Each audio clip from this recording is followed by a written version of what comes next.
You're listening to I Love Old Time Radio with your host, Virtual Vinny.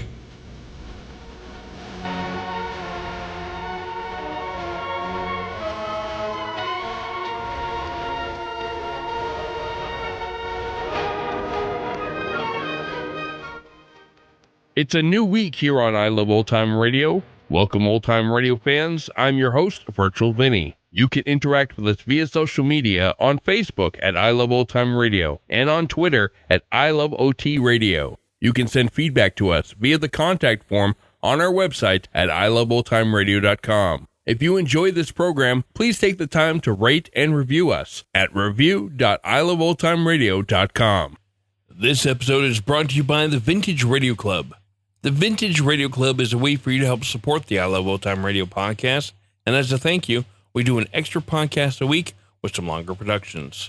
This past weekend, it was the Lex Radio Theater with the story of a girl of the slums.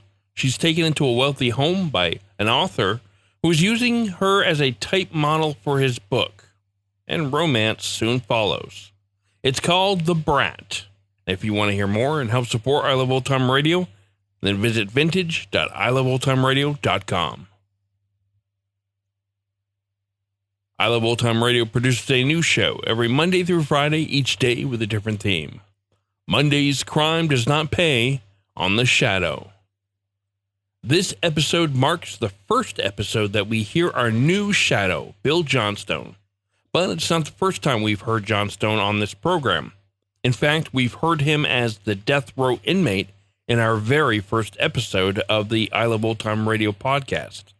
But it also marks the return of Agnes Moorehead as Margot Lane and Blue Coal as the sponsor. Today's episode originally aired on September 25th, 1938, and it's called Traffic in Death.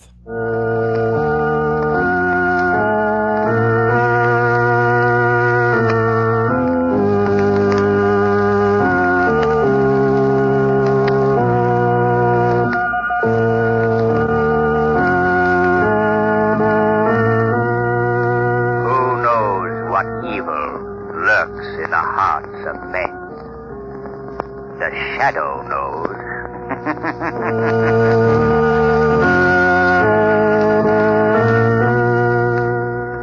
Blue Coal presents The Shadow. With today's thrilling adventure, your Blue Coal dealers commence a new season and a sensational new series of The Shadow, your favorite mystery drama. These programs have been made possible by your friendly cooperation and support of our product, Blue Coal. And on behalf of our sponsors and our cast, may I express appreciation to you, our listeners, for bringing us all together again this year. In just a moment, The Shadow's first exciting adventure begins. Meanwhile, homeowners, attention. Don't be deceived by the balmy days of Indian summer. All signs point to chilly fall weather and a long, cold winter. So don't take chances. Decide now to order a supply of Blue Coal. It's Pennsylvania's finest anthracite, trademarked blue, as your guarantee of even, dependable, healthful heat, no matter what the weather. Your nearest Blue Coal dealer stocks Blue Coal in all household sizes. Phone him tomorrow.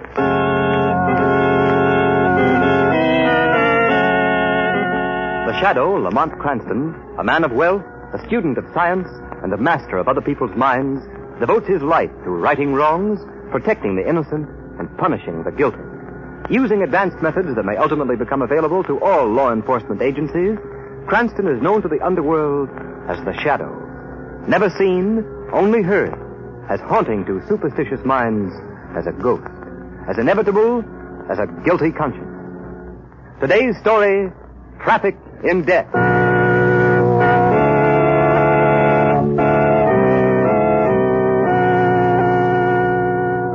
Where's my son? He was completely recovered. You were going to let him out of the sanitarium today. What's happened? According to the reports, he suffered a relapse in the night and died. I'm sorry. Dead. Dead? But how? Why? Jim, answer me. Why is he so pale, so quiet? Your husband suffered a relapse after a severe hemorrhage, Mrs. Case. I'm sorry. He is dead. Dead? No, he can't be dead. He was to go home today. How did it happen? Why did you let it happen? Why? Last night, I left my wife, Maria, here in the sanitarium. They say she's getting better. Now you try to tell me she's dead. Dead. I'm sorry, Tony, but here's the report. Relapse after hemorrhage. No.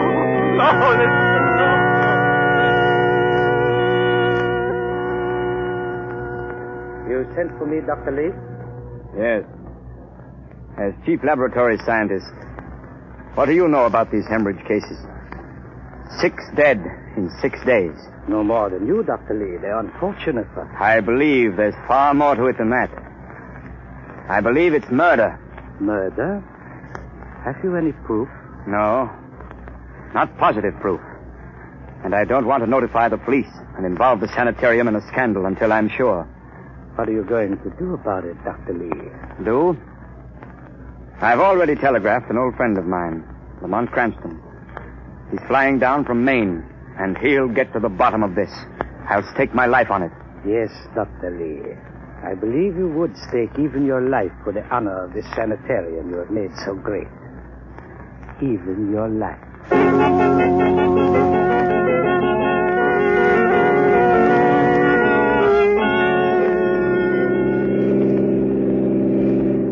Traffic's heavy tonight, Marco. Say, why so quiet? Regretting the end of your summer vacation in Maine? No, I'm remembering all the things I forgot to pack in our wild rush to catch the plane from Portland. I'm sorry, Margot. You could have stayed, but I had to come. Lamont Cranston, who needs the protection of the shadow this time? Who sent you that telegram? That telegram was from a man who once saved, although he doesn't know it, the life of the shadow. Anyone I know? You've met him. Dr. Randolph Lee, Chief of Staff of the Memorial Sanitarium. Dr. Lee? Why, he's one of the greatest surgeons in the country. Yes. He's the one who removed that bullet nestling close to my spine. Oh, I'll never forget that. I thought you were going to die. But what's wrong with Dr. Lee? Now it's his turn, Margot. He thinks he's going to die. But Lamont, a famous man like Dr. Lee, who would want to kill him? Why? That's what I hope to find out. Well, here's the sanitarium. Come along. I'll explain on the way up to his office. He's waiting. Here. Let me help you out of the car. Thanks, Lamont. He isn't afraid of being murdered. Not in a big sanitarium like this with his staff all around him. Caesar was murdered while surrounded by his staff, Margot. Oh, then Dr. Lee's afraid of one of his associates. So that's why he hasn't called in the police. Exactly. He hasn't enough proof to arrest the man. And he doesn't want the sanitarium involved in a public scandal. But there's more to it than that. This way, Margot. What else is there? Murder. Wholesale murder. But wait a minute, Margot. Oh, nurse. Yes, sir. I'd like to see Dr. Lee. He's expecting me. Oh, you're Mr. Cranston? Yes. Dr. Lee left orders that you were to go right up to his office in his private elevator. Will you step in here, please? Thank you, nurse. After you, Margot. My, a private elevator. Just press the button marked Dr. Lee, Mr. Cranston. It will take you directly to his office. Thank you, nurse. We'll manage. Lamont, you say Dr. Lee suspects someone of wholesale murder, but there hasn't been a word in the papers. Death's not an unusual occurrence in a big sanitarium, Margot. And there are many more ways of killing than with a gun or a club. Well, were these people killed in some unusual way? They died of anemia, acute anemia, because every ounce of their blood was drained from their bodies. Oh, I never heard of such a thing. Does Dr. Lee suspect someone in the sanitarium? He didn't want to say over the phone. That's why he begged me to hurry here when I called him from the airport. I'm afraid Lee's in danger if the killer suspects he's onto him. Here we are, Lamont. All right, Mark. Well, hello, Dr. Lee. I came as quickly as I could. Lamont! Dr. Lee? Well, what is it, man? Are you ill? Lamont, look.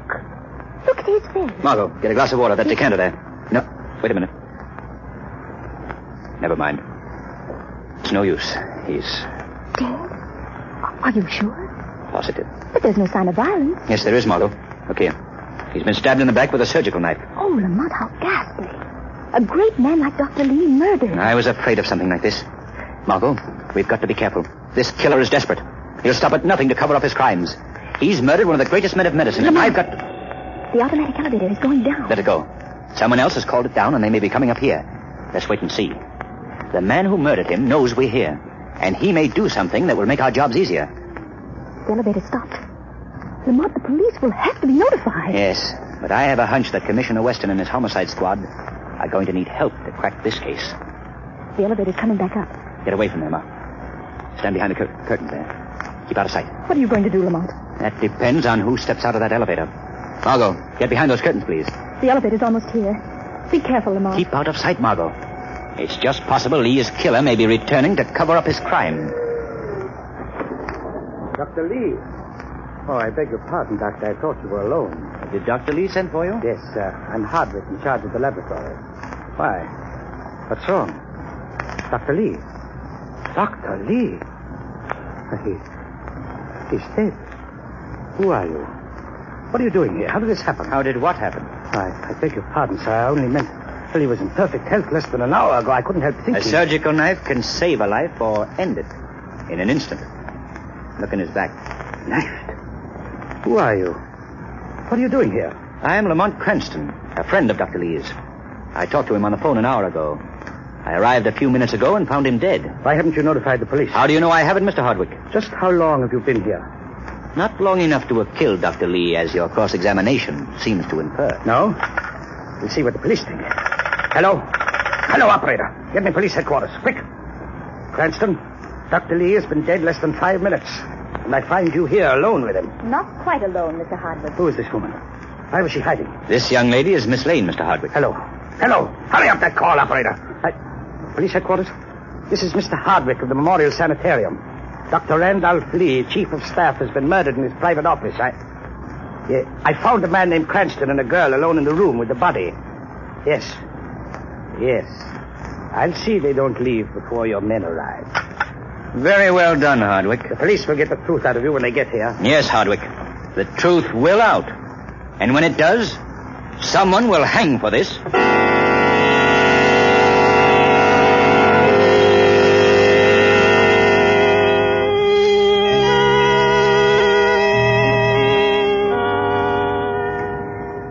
Outside, Sergeant.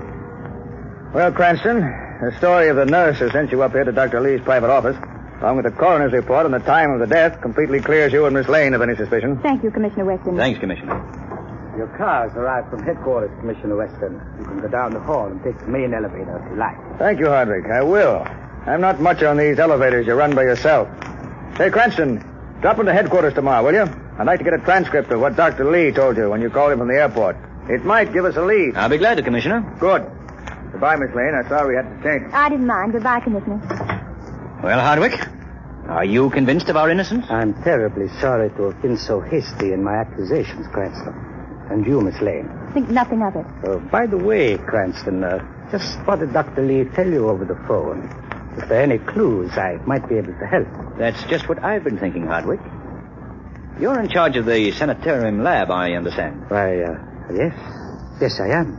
Do you conduct any experiments in line of duty or on your own? Oh, no. My duties are routine. Then I don't suppose you know that at least 6 patients have died in the sanitarium within the past month. Yes.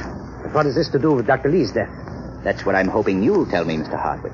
What do you mean? Hardwick, you know and I know that 6 patients have died in the sanitarium because every ounce of blood had been drained from their bodies. Yet in all cases, their deaths were ascribed to natural causes. Oh. So you know. You've known all along. Yes. Dr. Lee told me over the phone. Why didn't you tell Commissioner Weston? Because there are 2 pieces of the puzzle still missing. The criminal and the motive. I see. Well, if you will wait here, I may have something in my laboratory that will complete the picture for you. I'll take Lee's private elevator and be back in a moment. We'll wait here. Lamont, you act as if you suspect Mr. Hardwick. I do, Margot. Then why did you let him leave? If he's guilty, he'll run away. No, Margot. If he's guilty, he'll come back and try to kill us for the same reason Dr. Lee was murdered. We know too much. What are you going to do? Call Commissioner Weston? No, Margot. Weston is only concerned with Dr. Lee's death. I want to know how those 6 helpless patients died and why. I think the time has come for the shadow to take a hand. Can I help, Lamont? Yes. If you're game to stay here and wait till Hardwick comes back. Of course I will. Tell Hardwick I had to leave. Tell him I'll be back in 10 minutes. What will I say to Hardwick? Lead him on, Margot. Make him think we have proof of his guilt. If he is guilty, he'll hang himself with a rope of words. Where are you going, Lamont? Nowhere, Margot. Nowhere. Just into the shadows. In the shadows.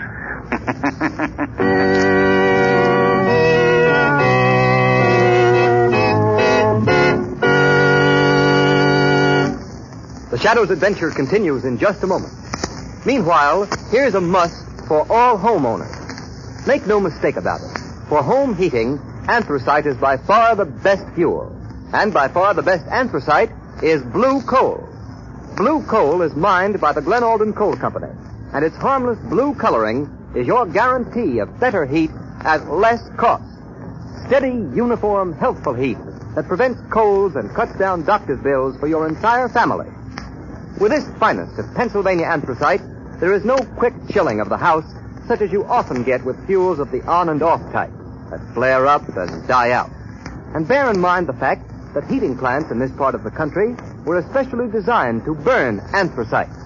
So before fall's uncertain weather catches you unprepared, call your nearest blue coal dealer tomorrow. Ask him for blue coal in any of its 4 popular domestic sizes: egg, pea, chestnut, or stove. You'll find your nearest blue coal dealer's name listed in the Where to Buy It section of your classified telephone directory under the name Blue Coal. Remember, for even, dependable heat at all times, always insist on America's finest anthracite, Blue Coal.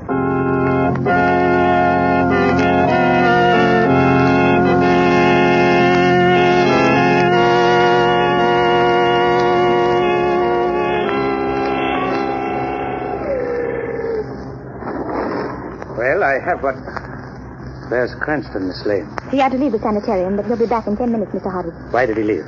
What is he doing? I don't know. You're lying. He's gone to notify the police. Why should he notify the police? Because... Oh, I see. Trying to trick me into talking, eh? Well, you don't have to do that, Miss Lane. I'll tell you. I'll tell you anything you want to know. Then why was Dr. Lee murdered? Because he found out about those falsified death reports. Why was every ounce of blood drained out of the bodies of those poor people? Because blood is valuable. This sanitarium buys thousands of dollars worth of blood for transfusion. We stock it up, all types. We keep it in a special refrigerator we call a blood bank. You want to know anything else, Miss Lane? In other words, Dr. Lee caught someone killing helpless men and women for their blood to sell to the sanitarium. Is that it? Yes. That is the motive your friend Cranston was hunting. Money. Blood money. You seem to know everything, Mr. Hardwick. Perhaps you know who robbed those people of their blood. Who murdered Dr. Lee? Of course, Miss Lane. I am in charge of the blood bank. I needed money. I falsified the death certificates. I murdered Lee. Why are you telling me all this? Because, as any psychologist will tell you, a criminal cannot resist boasting. And it is quite safe to boast to someone who is not going to live long enough to tell. What good will it do you to kill me? Lamont Cranston will be back in a few minutes. And when he does come back, I will boast to him. Satisfy his meddling curiosity as I've satisfied yours. And then kill him in the same way I killed the others. And you. You can't get away with it. In our basement morgue, the unidentified dead come from the emergency ward. 2 more bodies. Yours and Mr. Cranston's will go to the morgue unnoticed. There's no use backing away, Miss Lane. And you call yourself a scientist. You're no scientist, you're a butcher. It is useless to screen. This office is soundproof, isolated. How convenient for you, Mr. Hardwick. You keep looking around as if expecting help, but don't bother. I'm going to take you out of here before your friend Cranston returns. Then I will come back and deal with him. You're not taking me anywhere. I wonder what type blood you have. Don't worry, there'll be no pain. The anesthetic will take care of that. Now, you might as well resign yourself to fate, Miss Lane. No one is going to come out of space and save you. Such things have been known to happen, Mr. Hardwick. What was that? Resign yourself to fate, Hardwick. You are convicted by yourself, by your boasting. Your ego has condemned you to death. Death for the murder of 7 men and women. That voice. Where is it coming from? Wait, Hardwick. Listen to me. I am more than a voice. I am in this very room, close to you, watching you draw that revolver you left the room to get. Haven't you had enough killing? Behind those curtains, eh? Well, come out. Come out, quick, or I'll shoot. A revolver is a crude weapon. We'll see. Oh, Shadow.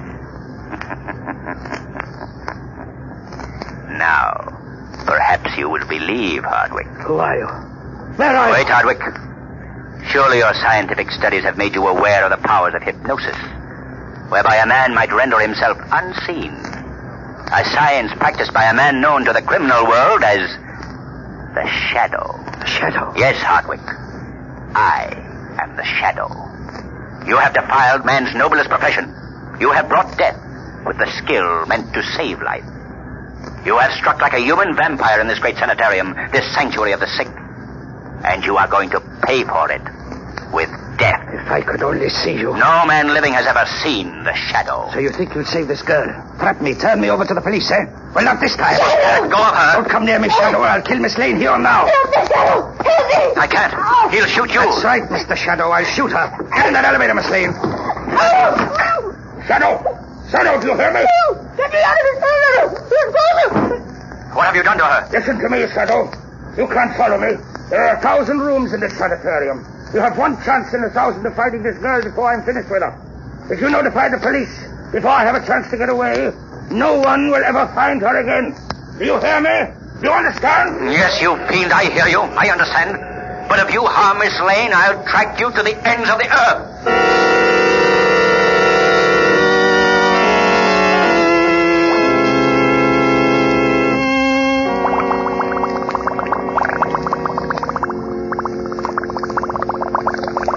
Now, Miss Lane, I am ready.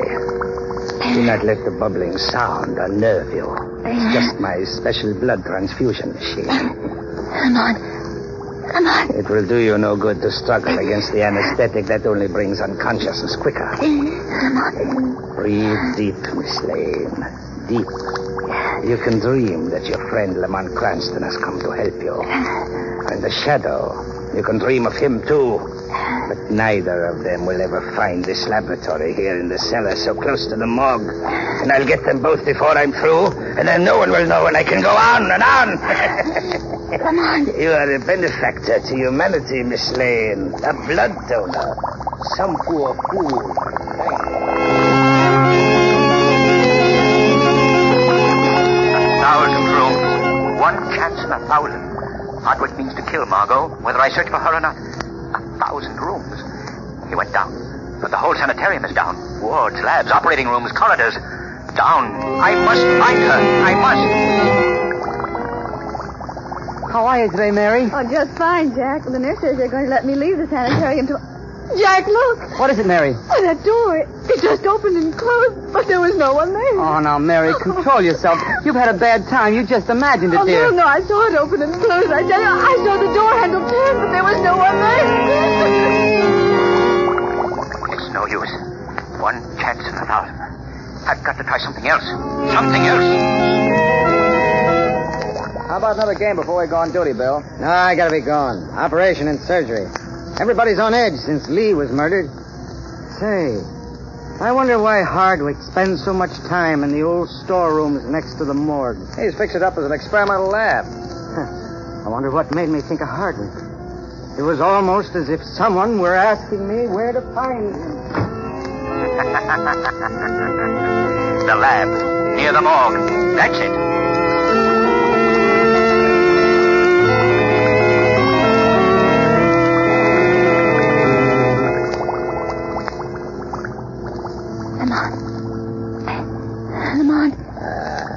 The anesthetic is taking effect, Miss Lane. In a moment, everything will be ready. Come on. You would do me a favor bringing Cranston here. It would save me the trouble of going up after him. I don't relish that, but it's his life or mine. Lee told him too much. And the Shadow. What I would give to have him here on the operating table. I wonder if he could keep in the shadows if I drained his lifeblood away. You'll never know, Hardwick. You? So you found me. I warned you. I warned you not to follow me. I'll kill Miss Lane. That's what you're trying to do. Come on. Come on. You are real. Flesh and blood. Unfortunately for you, yes. Come on. Come on. Yes, Margot. Thank heavens I found you in time. Hardwick. Where is he? I knocked him out. Lie still. I'll get help. But the Shadow. They put two and two together. Whitson will guess you're the Shadow. Hardwick will tell them about the Shadow. We must risk it. You've got to have medical attention. No, I'll be all right. It's just the anesthetic. Come on. Come on, look out. Hardwick's getting up. So you're the Shadow, are you, Cranston? Well, here's where I killed two birds with one shot. Gone. I missed you. Gone back into the shadows again, have you? Yes. And this time you won't escape. Yes, I will, Shadow. They'll never take me. No one can do it, I tell you. You're insane, Hardwick. Oh, no, Shadow. I know what's in store for me. You won't get me. They'll never hang me. Never!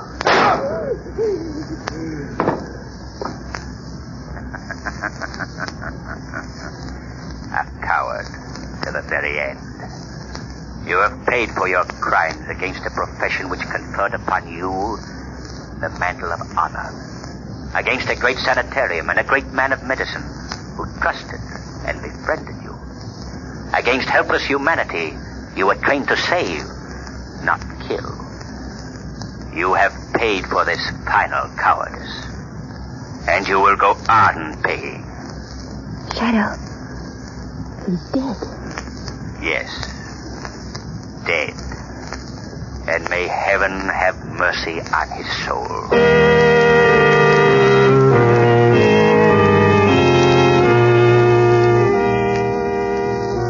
Well, Cranston, I hope this will teach you and Miss Lane not to keep things from the police. If you'd told me about your phone conversation with Dr. Lee, this wouldn't have happened. But Commissioner Weston, Hardwick might have escaped before you could find proof enough to arrest him. Nonsense, Miss Lane. I suspected him all the time. Well, Commissioner, this is one case where you didn't need the help of the Shadow. The Shadow? He wouldn't have cracked this case in a month of Sundays. He's just another amateur criminologist like you, Cranston. I shouldn't be at all surprised.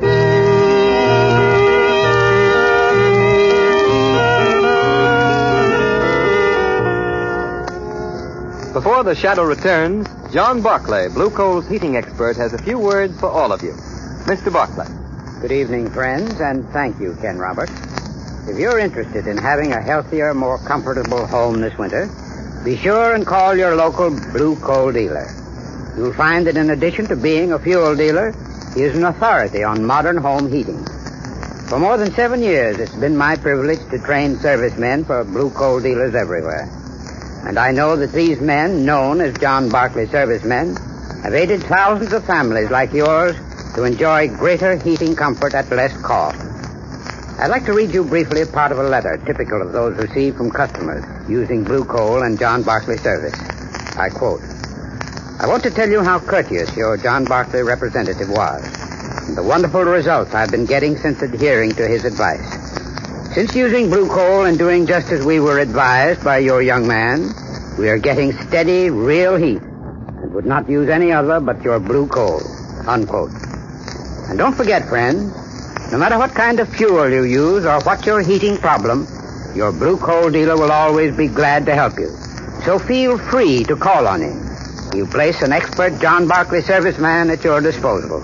I thank you.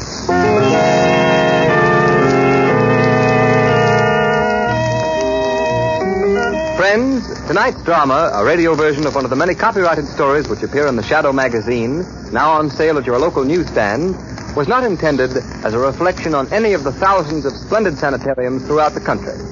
These institutions are conducted according to the highest of medical standards, and their doctors and scientists are among the most skilled and ethical men in the profession. All the characters and all the places named in this evening's program are fictitious. Any similarity to persons living or dead is purely coincidental.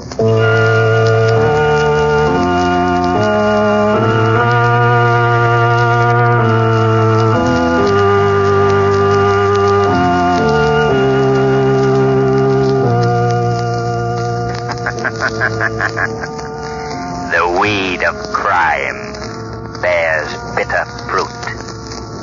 Crime does not pay.